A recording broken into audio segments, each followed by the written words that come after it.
आदिल ने तलाक के कागजात भिजवा दिए थे। मकसूद भाई ही वो लिफाफा लिए अंदर आए थे और चारपाई पर बैठे मंजर हुसैन की झोली में डालकर वहीं सर झुकाकर बैठ गए थे। उन्होंने सवालिया नज़रों से बेटे को देखा था। क्या है ये तमगा? उन्होंने तंजिया अंदाज में कहा था।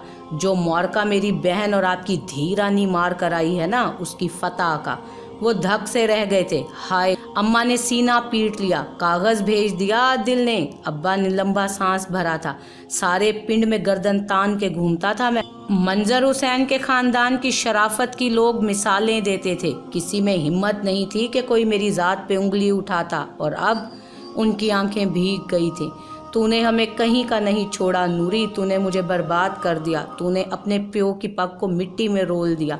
अंदर कमरे में बिस्तर पर चित लेटी महानूर की आंखों से बेआवाज़ नमकीन पानी बह रहा था। उसने ज़िंदगी में पहली बार अपने बाप को रोते देखा था।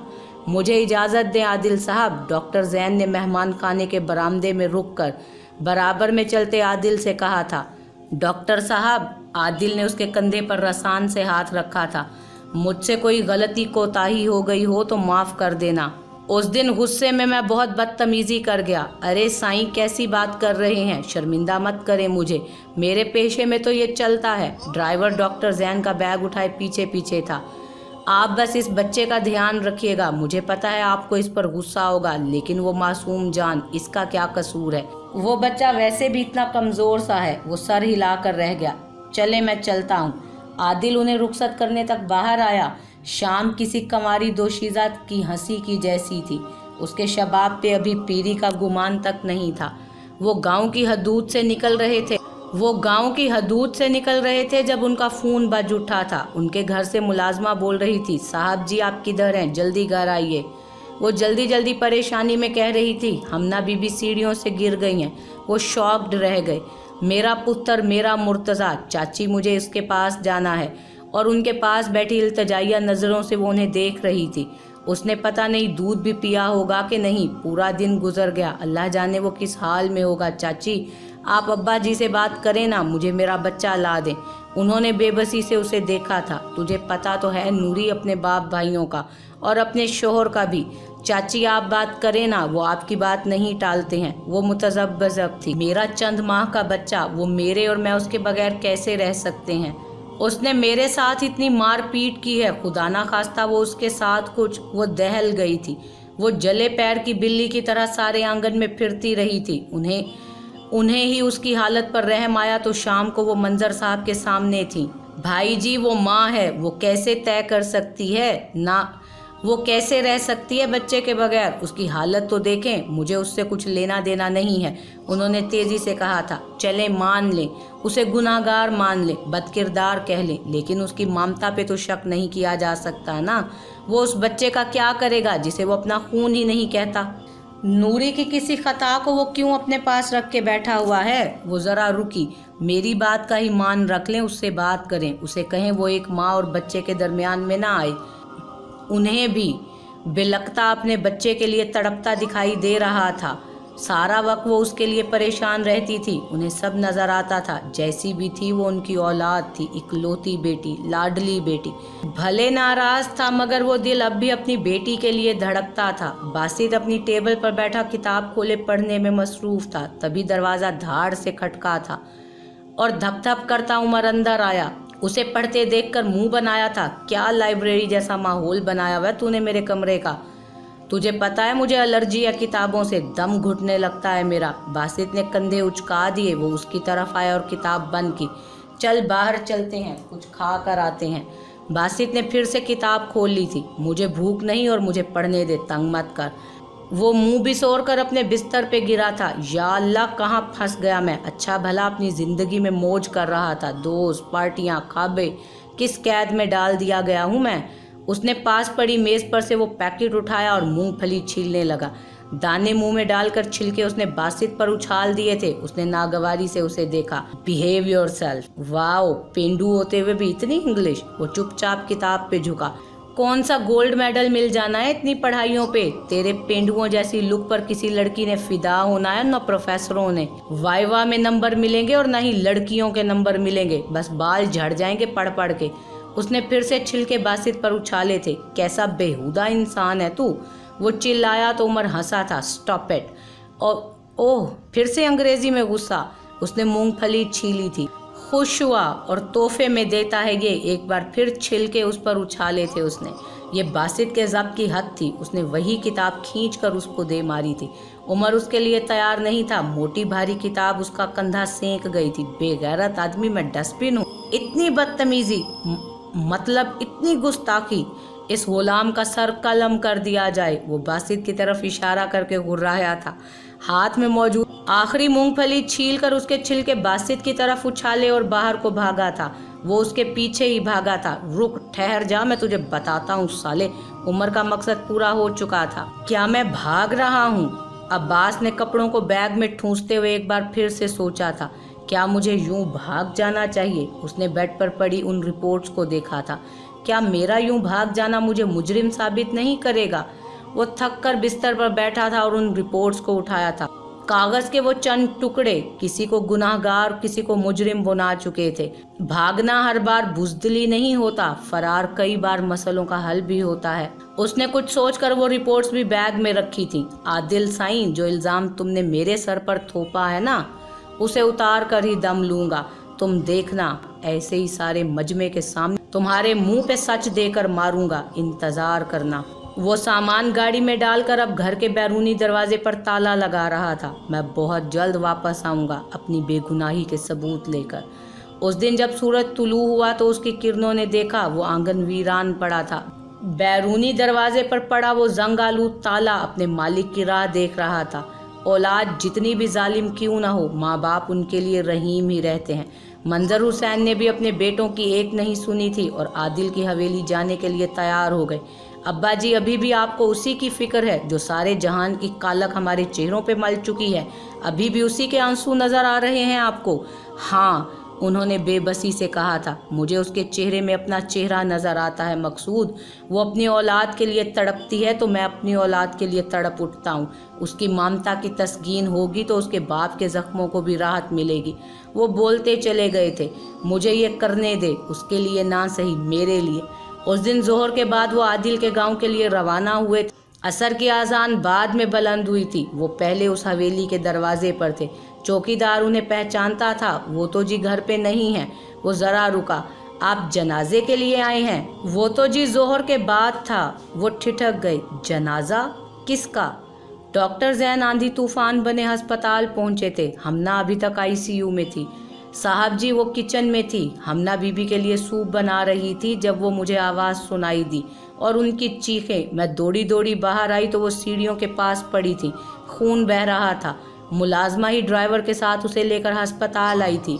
वो डॉक्टर असफंदयार के पास आया था। How is she? उन्होंने नफी में सर हिलाया था।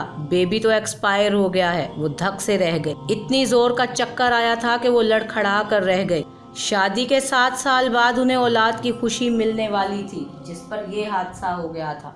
वो भी अभी खतरे से पूरी तरह बाहर नहीं निकली। ब्लीडिंग बहुत ज़्यादा गई थी। डॉक्टर, इन्फेक्शन भी काबू में नहीं आ रहा। वो समझते थे कि उस सब का मतलब क्या था। वो बस चाहते थे कि वो उनसे ये कहे कि सब ठीक है। काश कोई कहता कि सब ठीक है, काश ये सब ठीक होता।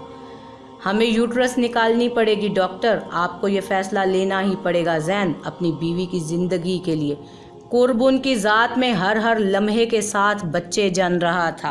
बासित वो देख शहला को कढ़ाई में जला हुआ पकोड़ा। ना चाहते हुए भी बासित की नज़रें उधर घूम गई थीं। वो कदरे गंदुमी रंगत की लड़की थी जो तेज़ पीले लिबास में मलबूस थी। उसकी भी हंसी छूट गई। You to be attentive. Sir ने घूरा था। जवाबन उमर ने उन्हें घूरा और फिर से लेक्चर देने में मसरूफ़ हो गए। बासित सर की तोंद देख कैसे हिचकोले खाती है जब वो बोर्ड पर लिखते हैं। उसने फिर से सरगोशी की थी। अब के उसके दूसरी तरफ बैठी सारिया की हंसी छूट गई थी। वो निस्वानी सी हंसी सारे हॉल में फैल गई थी। दफ़ा हो जाओ मेरी क्लास से, जाओ, सर ने चिल्लाकर उन दोनों से कहा था। वो सर झुकाए किताबें समेटते उठ खड़े हुए। सारिया मैडम, तुम्हारे लिए नोटिस बोर्ड पर लिखवाऊं? आउट। लेकिन सर, मैं निकल जाओ। उनकी आवाज़ गुस्से से कांप रही थी। वो खज्जल सी होकर उठी थी। तुम अहम हो हमना, तुम सबसे अहम हो, तुम शुक्र करो तुम जिंदा हो। उन्होंने बीवी का कमज़ोर हाथ नरमी से थामा था। वो बिस्तर पर लेटी सिसक रही थी। वो सांस लेने लगा था। ज़ैन, उसकी धड़कनें मैंने कई बार महसूस की थी। वो मेरे वजूद का एक हिस्सा, मैंने उसे खो दिया। उन्होंने आहिस्तगी से उसके आंसू साफ किए थे। बस हौसला करो, बस बस हमना। उन्होंने उसे दिलासा दिया था, आराम करो, इतना स्ट्रेस तुम्हारे लिए अच्छा नहीं है, बस चुप कर जाओ। अभी तो उन्होंने वो दर्दनाक खबर उससे छुपा ली। तू एक बदतमीज, ढीठ, जाहिल, फजूल और घटिया इंसान है। बल्कि नहीं, दुनिया में जितनी गालियां हैं ना, वो सब तेरे लिए हैं। क्लास से निकाले जाने के बाद कॉरिडोर में रुककर बासित ने उसको झाड़ा था। अब सुकून है तुझे? वो ढीठ बल्कि महाढीठ बाजू वाह किए दिल खोल कर हंसा था। सुकून ही सुकून, शांति ही शांति, आसूदगी, ये लानत भी कबूल कर। फिर बासित ने उसे 5 उंगलियां दिखाई और पलटा। पीछे ही सारिया भी क्लास से निकली थी। वो माजत ख्वाना अंदाज में उसे देखने लगा। सॉरी, हमारी वजह से आपको भी क्लास से निकलना पड़ा। नहीं नहीं, इसमें सॉरी की कोई बात नहीं है, बल्कि मैं तो शुक्रिया कहने लगी थी। सर का इतना मनहूस लोरी जैसा लेक्चर, मैं तो दुआ कर रही थी कि कैसे करके मैं क्लास से निकलूं। अरे वाह, उमर ने चहक कर कहा था। देख देख ज़रा, देख कैसे कैसे कदरदान है मेरे, देख और डर, देख और शर्म खा, कुछ सीख पेंडू इन शहरियों की जीरक नज़रों से। उसने आदाब के अंदाज में सारिया के सामने हाथ किया था। बहुत शुक्रिया मादाम, वो खिलखिलाई थी। चलें, इसी बात पर मैं आपको एक अच्छी सी कॉफ़ी पिलवाता हूँ। बासित हकदक खड़ा उन्हें देखता रह गया। यानी यक न शुद्ध दो शुद्ध। वो बेचैन सी सारे घर में फिर रही थी। उसकी हालत किसी से भी पोशीदा नहीं थी। वो माँ जिसका चंद माह का बच्चा उसे दूर कर दिया गया हो, वो ऐसी ही बेचैन हो सकती थी। आदिल ने क्या करना है इसे रख कर? वो कैसे संभालेगा इतनी सी जान? वैसे भी जब वो उसे अपना खून नहीं मानता तो चाची ने उसकी माँ से कहा था। वो दोनों तवी पर रोटियां लगा रही थी। मर्द है वो साजदा, ऐसा मर्द जिसकी इज्जत ये रोल कर आई है। इसे तकलीफ देने को वो क्या कुछ नहीं करेगा। वो चुप रह गई। भले वो उसका खून नहीं, इसका तो है। उसे पास रखकर वो इसकी दुखती रग पर पैर रखेगा। शाम ढले मंजर हुसैन की वापसी हुई। मगरिब की नमाज कज़ा हो चुकी थी। शाम का जवाल शुरू हो चुका था। दूर आसमान पर वो नन्हा सा तारा चमकने लगा था जो रात की निशानी था। मेरा मुर्तज़ा, मेरा बेटा आ गया। वो गाड़ी की आवाज़ सुनकर बाहर को भागी थी। मंजर हुसैन अकेले ही घर में दाखिल हुए थे। अब्बा जी, मेरा पुत्र, मेरा मुर्तज़ा कहाँ है? उसने सवालिया नज़रों से बाप को देखा और फिर भाई को। वो खामोश थे, थके मांदे। अब्बा जी कुछ तो बोलें, कुछ तो बोलें, कहाँ है वो? चाची भी अपने पोर्शन से निकल आई थी। महानूर बाप के पास बैठी सवालिया नज़रों से उन्हें देख रही थी। मेरा मुर्तज़ा कहाँ है अब्बा जी? उन्होंने सर उठाया और उसे दुख से देखा था। तेरा पुत्र मर गया धी, तेरा पुत्र मर गया।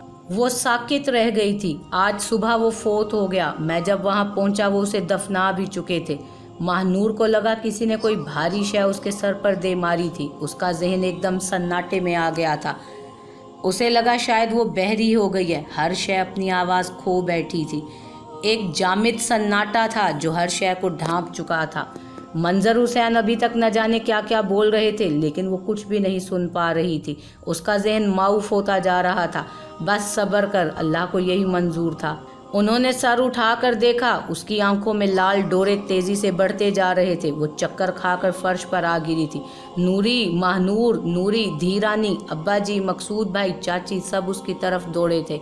उसका दिमाग साई साई कर रहा था। सारे जिस्म से गोया जान निचोड़ ली गई थी। नूरी मेरी धी।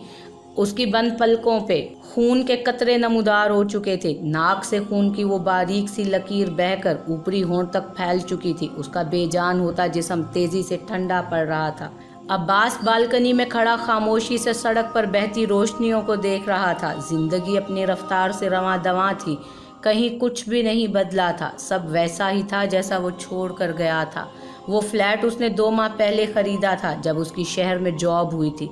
जॉब तो उसने 10 दिन बाद ही छोड़ दी थी और फ्लैट को ताला लगाकर गांव चला गया था। सब दोस्तों ने बहुत रोका लेकिन उसने किसी की भी नहीं सुनी थी। वो गांव और वहाँ के लोग, वो मेरे बाप की वसीयत है। वो स्कूल मेरा ख्वाब है। यहाँ शहर को मुझ जैसे बहुत से अब्बास मिल जाएंगे, लेकिन उस गांव के लिए अब्बास बस मैं ही हूँ। और अब उस गांव और उस गांव वालों की वजह से वो वापस आ चुका था। उसने सिगरेट का धुआं फिजा में बुलंद किया और बाकी बचा सिगरेट जमीन पर फेंक दिया। इतना ही सच्चा है तो करवा अपना DNA टेस्ट और अपनी बेगुनाही साबित कर। आदिल की आवाज गूंजी। वो दूर खलाओं में घूर रहा था। बड़े भाई उसे गाड़ी तक लाए थे। पीछे से परेशान बौखलाए हुए मंजर साहब पहुंचे थे। एम्बुलेंस तो बहुत देर कर देगी, ऐसे ही गाड़ी में ले जाते हैं, मकसूद भाई ने कहा था। अम्मा जल्दी से चादर ओढ़े आई थी। मैं भी जाऊंगी, मेरी बच्ची के साथ मैं भी जाऊंगी। चाची ने कई बार पढ़ पढ़ के फूंका था। बासित को फ़ोन करके इत्तला कर दूंगी मैं, वो वहीं आ जाएगा। ना उसे तंग ना कर, एवं परेशान होगा शहर में, उन्होंने सख्ती से मना कर दिया था। अल्लाह खैर करेगा, हम लोग जा रहे हैं ना अस्पताल, सब ठीक हो जाएगा। वो हनूज बेहोश थी। नाक और आंखों से बहता खून जमने लगा था। हथेलियां ठंडी बर्फ थी। वो दोनों बातें करते हुए क्लास की तरफ जा रहे थे। उमर ने कोई बात करते हुए उसकी कमर में मुक्का रसीद किया था और वो बिलबिला उठा था। बेहुदा आदमी, तू जबान से बात क्यों नहीं करता? मुंह के साथ तेरे हाथों का कैसा अब नॉर्मल कनेक्शन है? वो हंसा था।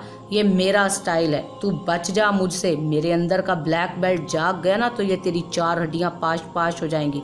ये इंसान का नहीं, फौलाद का हाथ है बेटा, इसे तोड़ने वाले टूट फूट जाते हैं। वो आगे पीछे क्लासरूम में दाखिल हुए थे। बासित ने देखा सारिया कल वाली जगह पर ही बैठी थी। उसके बराबर में 2 सीटें खाली थीं। इससे पहले उमर दांत निकालता हुआ उसकी तरफ बढ़ चुका था। मैडम मैडम, वो धप से उसके बराबर में जा बैठा। उसके साथ वाली सीट पर बासित बैठ गया था।